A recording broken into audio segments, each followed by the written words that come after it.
how do you approach the rewriting process, which is just brutal? Are you not do well with rewrites? I mean, I don't mind rewrites, actually. I actually enjoy going back and rewriting because it's just honing what you've done before. But for when I'm doing story specifically, nonfiction's a lot easier, but for fiction, you start killing those darlings, and it's hard. Yeah. It's hard to kill the darlings. And that's one thing I know a lot of writers, like I've read so many screenplays that are, it shouldn't be 135 pages. It really needs Yeah. to be 92. Mhm. Uh, Yeah. it's just because you could Does just, it need to be 135? Yeah. it really doesn't, I mean, is this Braveheart? No, I don't know.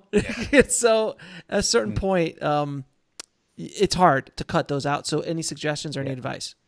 Well, yeah, I would say you have the story map paradigm, that comes from my book, and the worksheet. If your listeners, if you want to email me at dan@act4screenplays.com, I will send you a worksheet for the 1 hour drama and the 30-minute if you want. Mm-hmm. So you have that worksheet and that paradigm, so you can do better at hitting those page points in your subsequent drafts.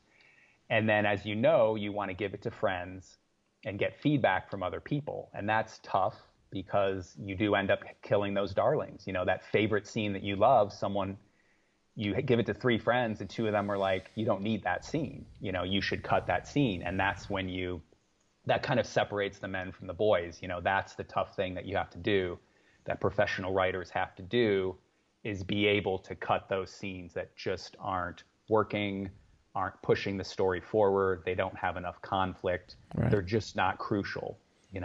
Right, and a lot of times it's just like there's a cool line in that scene, or there's a cool thing that happens in that scene, but it's not really moving the story forward. It's fluff, but it's really cool fluff, Exactly. and that's tough to cut those. Yeah, and every scene should A, move the story forward, B, reveal crucial character, or C, really explore the theme, in a unique way that isn't explored in other scenes. Ideally, all 3 of those, but it should hit at least one of those. And it should, the most important is moving the story forward.